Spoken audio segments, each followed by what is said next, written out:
Selamat pagi anak-anak. Halo. Apa kabar? Sehat semuanya?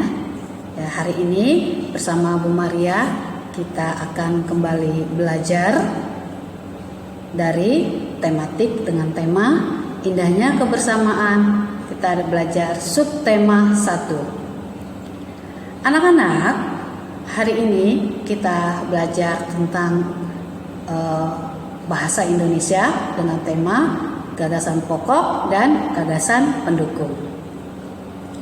Di kelas 3, kalian sudah pernah belajar tentang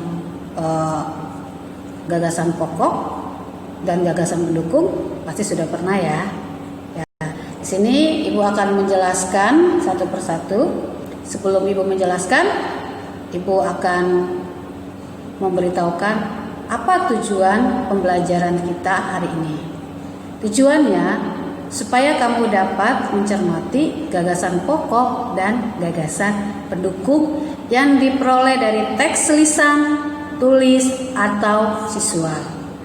Kalau lisan itu berbicara, kalau tulis itu tulisan ada bacaan, kalau visual itu melihat, ya. Jadi anak-anak, hari ini kita mau belajar apa itu gagasan pokok dan gagasan pendukung. Ya. Yang pertama, setiap bacaan itu memiliki beberapa paragraf, ya. Kalau kalian buka buku, coba sekarang buka bukunya halaman 4. Sudah? Semuanya sudah dibuka? Ya, bagus. Nah, coba kamu perhatikan. Di halaman 4 itu judulnya upacara adat. Coba, upacara adat, ada berapa paragrafnya? Ya, betul, ada 3 ya, paragrafnya ada 3.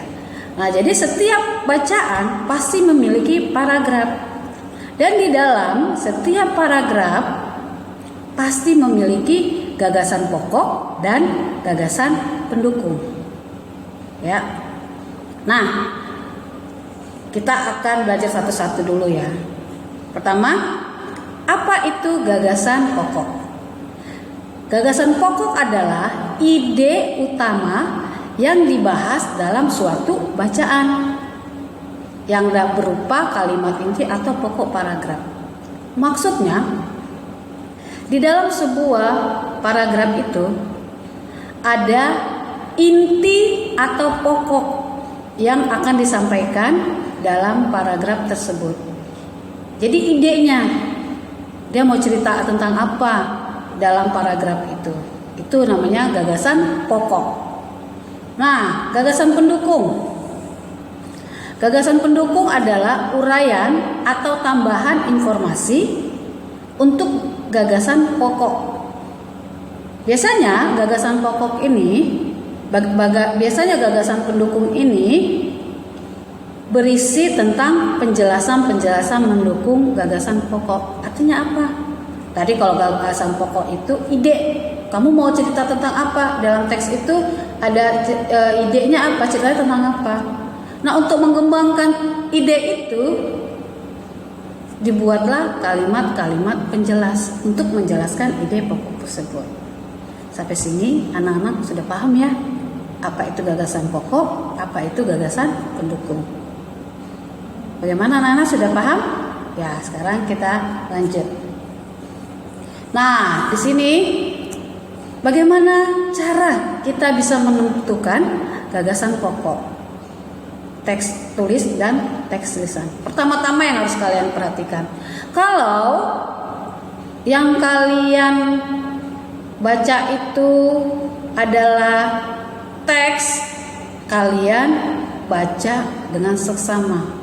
Kalau yang kalian dengar teks tersebut, dengar dengan seksama. Jadi dengar dulu baik-baik, baca dulu baik-baik, jangan baca cepat-cepat ya. Jadi dengan seksama artinya penuh perhatian khusus. Jadi kalian fokus untuk mendengarkan dan membaca. Nah, setelah kalian fokus mendengar dan membaca, pasti kalian memahami apa yang kalian baca. Nah, setelah kalian membaca, dan memahami, temukan topik dalam teks tersebut. Apa itu topik? Intinya itu yang kalian baca dan kalian dengar itu intinya apa gitu ya. Nah, setelah itu catat pokok-pokok penting dalam teks tersebut. Sampai sini paham ya? Berarti ada 3 langkah menemukan gagasan pokok teks tertulis, teks dan teks lisan. Baca dan dengarkan dengan seksama, yang pertama. Yang kedua, temukan topik dalam teks tersebut. Ketiga, catatlah pokok-pokok penting dalam teks tersebut. Sampai sini paham anak-anak ya? Ya. Nah, coba lihat kembali halaman 4. Ya. Halaman 4 tematik. Kita mau coba menemukan gagasan pokok dan gagasan pendukung. Kalian sudah bacakan tentang upacara adat. Nah, di sini di halaman 5. Kalian buka bukunya halaman 5. Temukan gagasan pokok dan gagasan pendukung yang terdapat dalam teks upacara adat. Perhatikan contoh yang ditemukan untuk paragraf 1 berikut. Nah, anak-anak sambil mendengarkan video ini, kalian sambil menulis ya. Ini kita kerjakan sama-sama saja. Ya, di halaman 5. Paragraf 1. Gagasan pendukung. Fungsi upacara adat. Ya. Gagasan pendukung keragaman budaya berupa upacara adat. Gagasan pendukung contoh upacara adat. Ini adalah paragraf 1 ya. Nah, gagasan pendukungnya ada 3. Dia berupa kalimat-kalimat ya. Nah, jadi gagasan pokok dari paragraf 1 adalah adat istiadat sebuah suku ya. Adat istiadat sebuah suku itu apa? Kalimat gagasan pokok. Nah, dijelaskan deh apa itu fungsi upacara adatnya. Keragaman budaya berupa upacara adatnya apa? Terus contoh upacara adatnya apa? Nah, itu yang disebut dengan gagasan pokok. Jadi gagasan pendukung. Nah, jadi gagasan pendukung ini menjelaskan tentang ide dalam sebuah paragraf. Tadi gagasan pokoknya itu ide dari paragraf tersebut adalah apa? Adat istiadat sebuah suku. Ya, betul. Nah, sekarang kita mau kerjakan sama-sama yang paragraf kedua. Kita cari dulu gagasan pokoknya. Kalian sudah baca ya? Tulis ya. Gagasan pokok paragraf kedua. Gagasan pokoknya apa? Ya, betul. Upacara adat Peutron Aneuk Utano. Itu gagasan pokok. Intinya dari sebuah paragraf tersebut. Nah, upacara Peutron Aneuk Utano ini mau kita jelaskan apa sih? Isinya apa sih yang dimaksud dengan upacara adat ini? Apa saja isinya dan bagaimana prosesnya? Nah, di situ kita jelaskan di gagasan pendukung.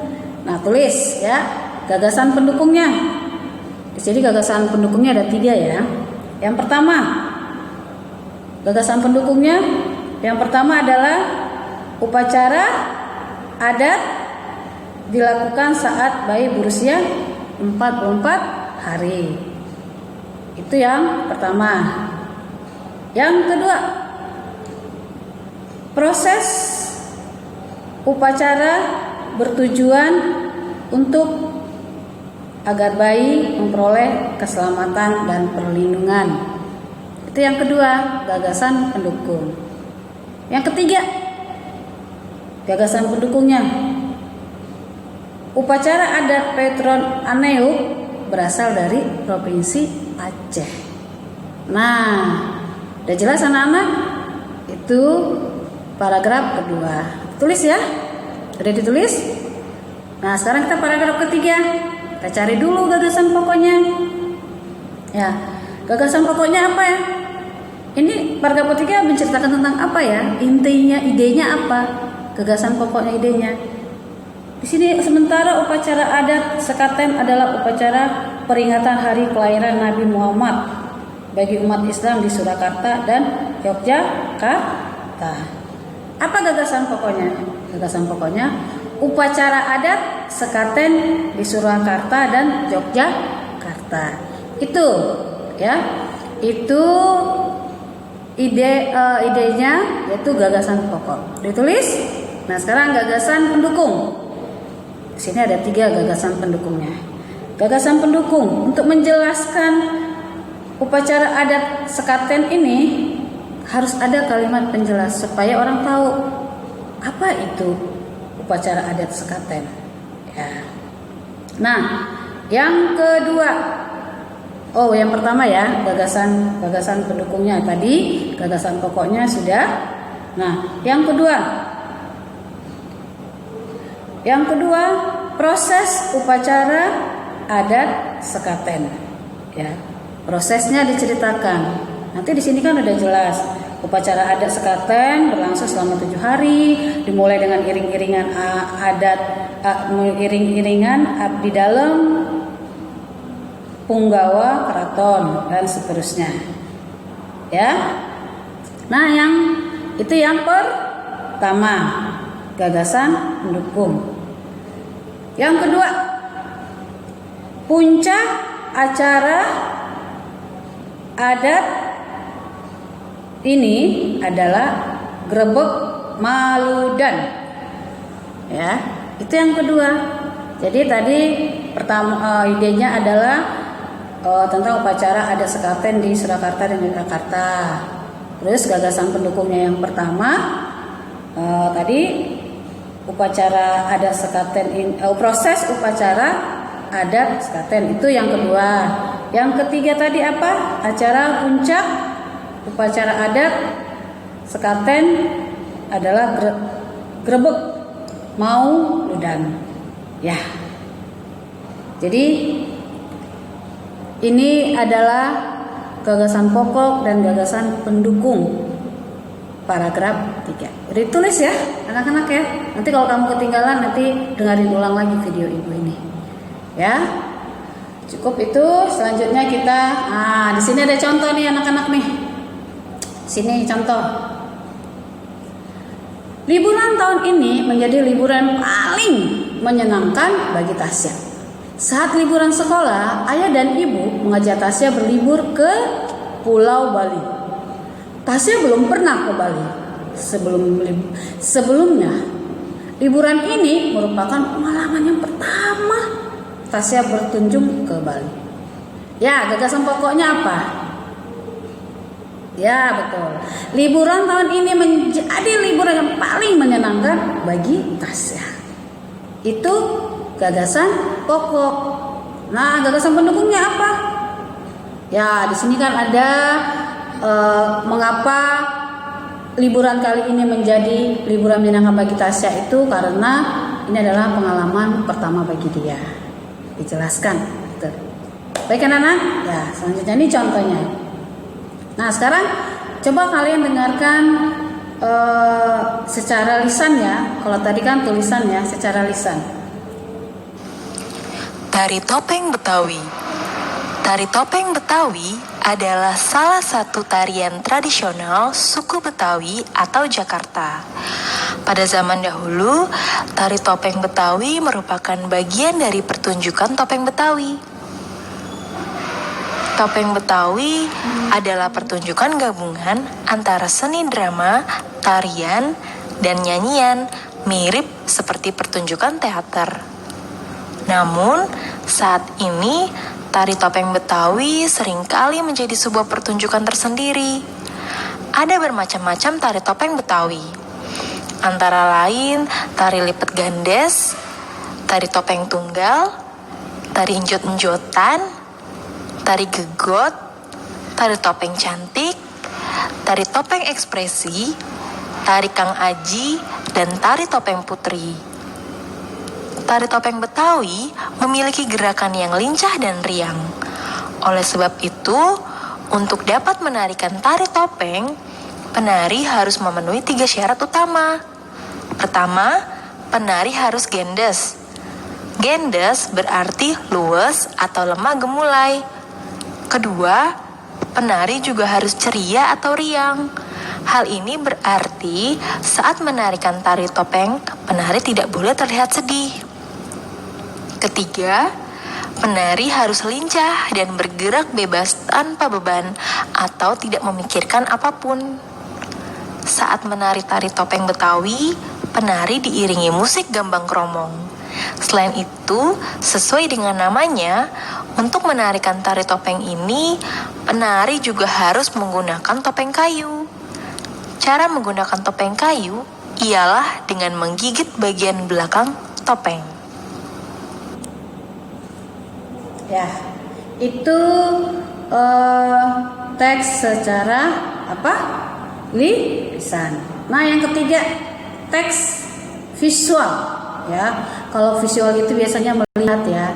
Teks visual merupakan teks yang cara penyampaiannya kepada orang lain menggunakan media yang dapat dilihat oleh indera penglihatan. Ya. Nah, anak-anak, tadi kita sudah belajar yang teks tertulis, teks lisan, sekarang yang visual. Kita lihat contohnya. Nah, teks visual ini ada gambar nih. Coba sekarang kalian perhatikan gambar berikut.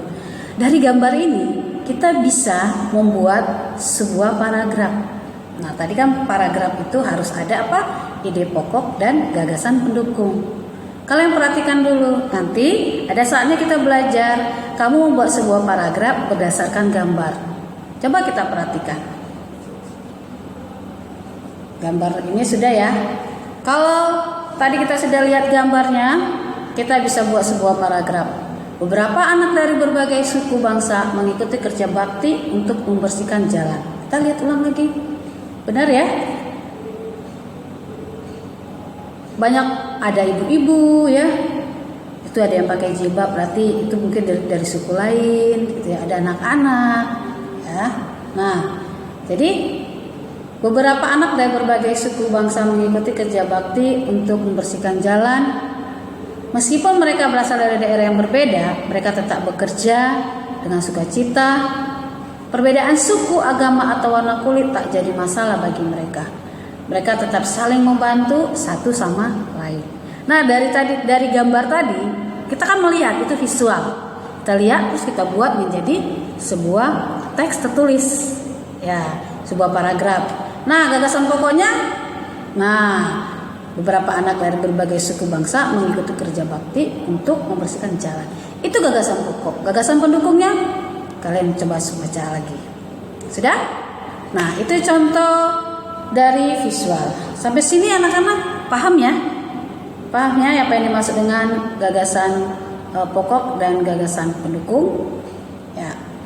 Nah, sekarang coba kalian baca buku tematik halaman 16 dan 17. Tadi halaman 4 dan 5 kita sudah selesai. Sekarang halaman 16 dan 17. Ya. Di sini ada permainan bentengan.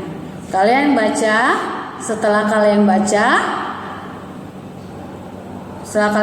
teksnya, carilah gagasan pokok dan gagasan pendukung pada teks tersebut. Ya. Di sini ada ya, kalian sudah punya bukunya ya. Ini, nah nanti di sini, ini kalian harus buat isi ini semuanya. Tulis pada kolom yang sudah tersedia, lalu foto dan kirim ke Edmodo. Ya, tugas kalian ini, ya jadi ini waktunya Ibu kasih sampai hari Senin. Jadi semua tugas yang dari kemarin hari Senin terakhir Ibu akan cek. Jadi setelah kalian tulis di buku ini, ya gagasan pokok dan gagasan pendukungnya, foto, lalu kirim ke Edmodo. Sampai di sini, anak-anak, cukup sekian pembelajaran kita hari ini. Ibu berharap kalian semuanya bisa memahami pembelajaran yang Ibu berikan hari ini. Tetap semangat, jaga kesehatan, jangan pernah menyerah. Tuhan Yesus memberkati. Bye-bye.